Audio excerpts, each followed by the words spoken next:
Hello gorgeous people, welcome back to my channel. It is so good to have you back. Today's video is actually inspired by something that happened to me last night, and that was that I was going through Facebook and this really cool eco-friendly shop popped up and I got super excited because you know I'm a little bit sad like that. It was these reusable cotton pads, like you know, ones you can use to like remove makeup or cleanse. So I definitely clicked like shop now to go check it out, and they had a reduction on, and if you spent like £10 you got like free delivery and a free gift, and I was like, this is perfect because I really wanted something like that.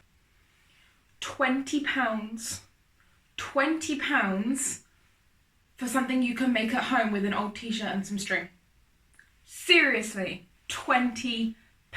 Today we are going to be talking about basically how to save money and be good for the environment, because I do think that there are some companies out there that are definitely starting to catch on to the trend of environmentalism and therefore profiting from it in a consumerist manner, which is something I hate. We live in a consumerist lifestyle, especially here in England, over in America, and in lots of other countries as well. What we do is we consume and buy things every single day. And we don't just buy food, we buy little knickknacks and things lying around. So the first thing that I want to talk about with you today is to use up what you already have. If you already have 3 mascaras at home, don't go out and buy another one. And also look into little tips and tricks that you can use to make that mascara last longer. I think it is fair to say that consumerist lifestyle is intrinsically linked with mood. I definitely, when I'm down or having a hard time, have this kind of idea in my head that I deserve a treat.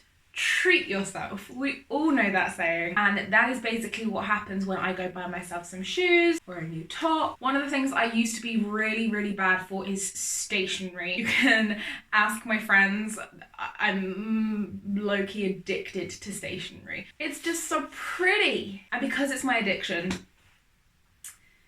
I got a really good present, but at the same time it's like, but that means I have no excuse to buy stationery. And that is this, my refillable, gorgeous notebook from Benji, and it's just, I love it. I write in it like near enough every day.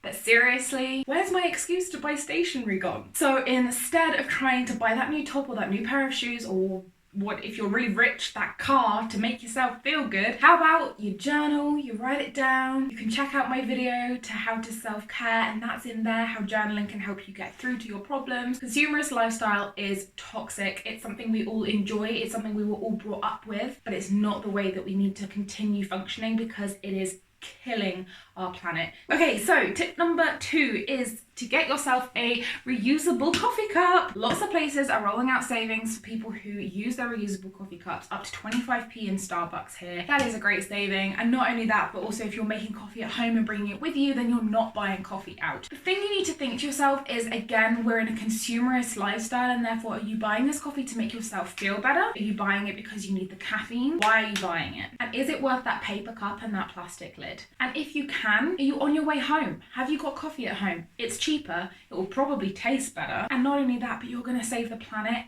and you're going to save money. I think coffee and going for coffee is deeply embedded in our society, and it's actually quite a wasteful thing to do. So try and avoid that, or have water, or have a juice in a recyclable bottle when you go for coffee. Coming back to my water bottle, I did talk about this in my video about things you can do to help the environment. This one is more about saving money than it is the environment. But did you know that there is a 280,000% markup on water?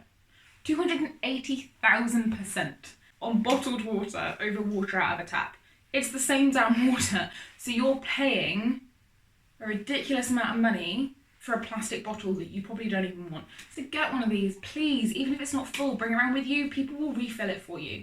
We are thankfully living in a society now where people are coming around to the idea, and therefore if you have one of these, they're actually really happy to fill it up, and sometimes they'll be like, good on you, well done, I don't care if you're not buying our £3 bottle of water, good for you. The next one is canvas bags and fruit and veg. I'm not going to run into the kitchen and get a canvas bag, you saw it in my last video, but these are so good. In England they actually cost 10p per bag for life, and they're the plastic bag for life that are a lie, which I've told you already, because they're not easily degradable. They're made of heavier grade plastics. One of the things we have not quite got down to in England, but our vegetable bags are still plastic, and when people are buying like 15 carrots, you see them kind of look and think, I really don't want to put this in a bag, but I also don't want 15 carrots rolling around the bottom of my bag with the rest of my groceries. So I have an answer for you. I was actually going to donate these to a charity shop, and then I thought to myself, I'm going to reuse them.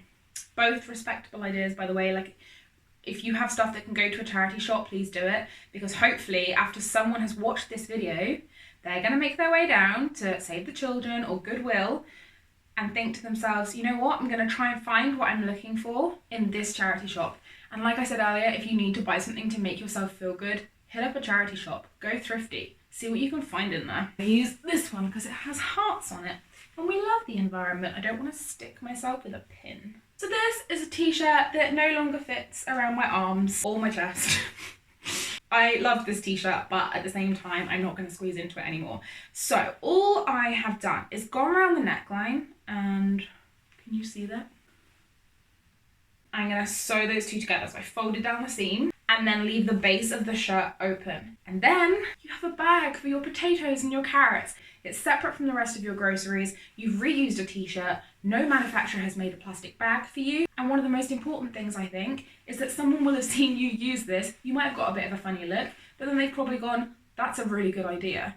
And hopefully they're going to go home and do the same thing. Also, if you're terrible at sewing, an old pillowcase. You don't have to sew, you don't have to pin, just an old pillowcase. Instead of throwing it out, use it as a fruit and veg bag. My next point also comes onto pillowcases. That is, instead of using tissues when you have a cold, is to use hankies. I think people kind of think that they are kind of a bit disgusting, and I do get that, but people put tissues, used tissues, up their sleeves. What's the difference putting a hanky in your pocket?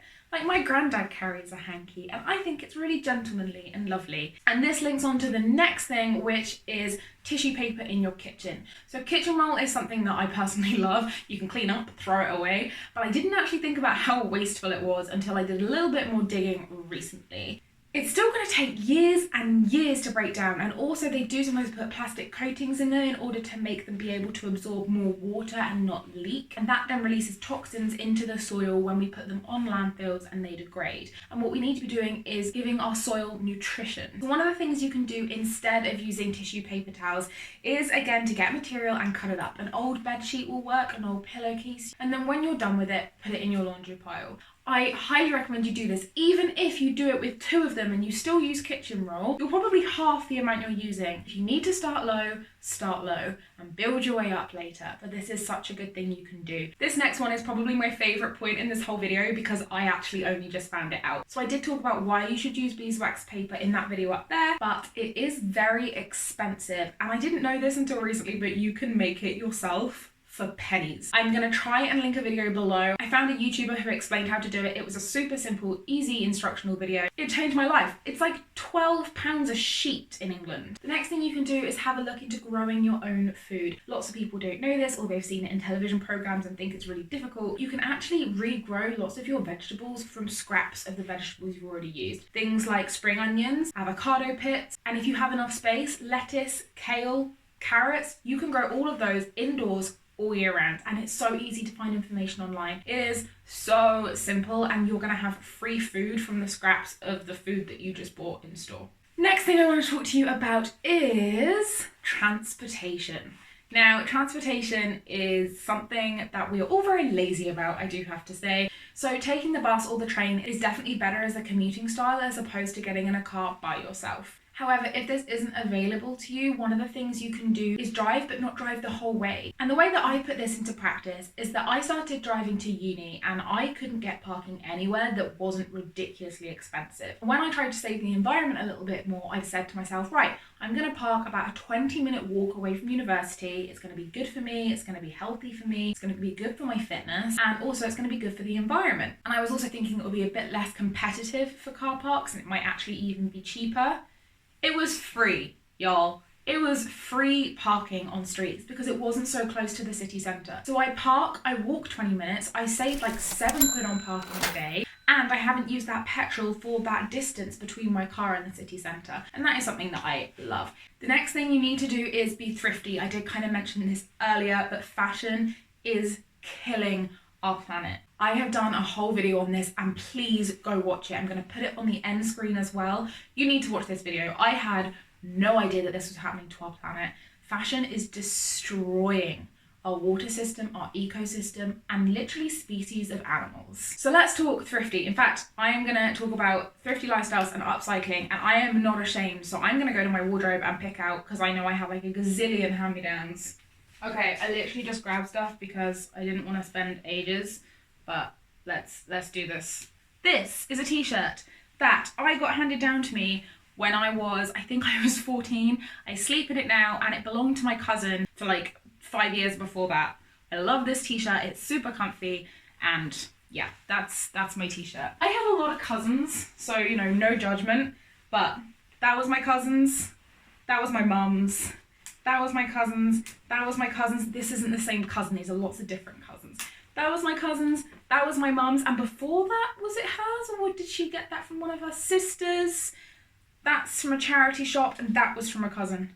Seriously, have an open relationship with your family about clothes. If you don't want it, check and see if they want it, especially younger cousins. A lot of the time, if you're female and you have a younger female cousin, they will probably want something that you don't want anymore. So before giving it to the charity shop, make them feel special and ask them if they'd like it first. Another way to save money, to save the planet, and to save your waistline is to bring pre-prepared food with you. What I love to do is cut up lots of fruit and veg, keep it in the fridge at all times. They help with my cravings throughout the day. They make sure that I'm not buying something covered in plastic, and none of those things come in plastic. Next thing you can do in terms of food is buy in bulk. When I first heard this tip, I was like, yes, it's going to save you money, but how is it going to save the environment? Truth is, when you buy in bulk, there's less packaging. I know that there are problems with this, like storage and where you're going to keep it, but if you do have a spare room or a garage, you can keep things out there, things that don't perish. So you can bulk buy things like tuna and sweet corn. So if you were to buy in bulk, they probably wouldn't be wrapped in 3s, they'd be wrapped in 100 or something like that. They wouldn't go out of date for like 5 years, and you'll get through them and there'll be less plastic in the long run. So temptation is something that I think we all definitely struggle with, especially with fast food. I would much rather sit down with some junk food than I would with fruit and veg on my plate. But when I'm at home, my thinking is different. So when I'm at home, I'm like, yeah, I'm gonna go get myself something healthy. I'm gonna cook myself a lovely homemade meal. This is amazing. Then I go to the shop. Then they have a deal on junk food, like crisps and chocolate and fizzy pop, pretzels, prawn crackers, and all of a sudden it's all in my basket, and I've spent £10 on 5 days worth of meals and £7 on junk food. Pop makes me actually feel sick. Alcohol is something that I have no interest in. Chocolate just makes me feel nauseous. Crisps just make me feel dirty. No, I love all of it. I'm not gonna lie to you. I'm not special in any way, shape or form. I would inhale that entire aisle of junk food if I could, and then have Ben & Jerry's from the aisle next to it afterwards. My advice to you is to make your list for all of your meals. That was kind of a tangent. I don't know where that went. I feel like I hit a nerve with myself. Make a list of what you need for your meals. Plan in advance. If you want a piece of junk food on there, think about it and put it on the list. Stick to your list and do not leave that store with anything that's not on that list. This next one is directed to all of you mums out there. Make your own baby food. I know you're probably thinking, I have enough to do without making my own baby food. It is so damn easy. Like, blended carrots is one of the things that you can find on the shelf in a jar for like £4. And you can put them in the freezer. Carrots keep. There's no preservatives in there. You know exactly what your baby is eating, and you can mix it up as well. You can put lots of different things in there. There's so many recipes online. It's so unbelievably easy, and it's so cheap. I'm gonna move past that one. I'm not a mum. I'm not gonna say that I know what I'm doing. I'm just saying baby food is so easy to make. If you didn't know, give it a Google, give it a go. If you don't like it, I get it. You're very busy. The next thing you can do to save money is to turn down your thermostat. So if you're lucky to have a thermostat actually on the wall that controls the temperature, then if you turn that down by literally 1 degree, you will save £75 per house per year. If you have the heating on for an hour a day, reduce it to 55 minutes. It will save you money, it will save the environment, and it will save the CO2. Other things you can do in terms of electricity is to wash your clothes on a 30-degree wash as opposed to a 60-degree wash. That will save you a load of money. It's so much better for everything, including your clothes. Turn the lights off when you're not in a room. Turn the TV off when you go out. It astounds me, some of the habits some people have. They will literally leave the house and leave their telly on. Turn it off. And also, leaving it on standby doesn't count. You have to turn it off at the mains, otherwise you're still using electricity. So do that whenever you can. And the other thing that I'm going to say, which is so weird, which I actually found on a student website on how students can save money on bills, is to defrost your freezer once a year. When you have your freezer on, it builds up with ice, and because that ice is in there, the freezer then has to use more energy to maintain its temperature. If you have a freezer that's in desperate need of defrosting, it can cost you up to 70 pence per day extra to keep that freezer running.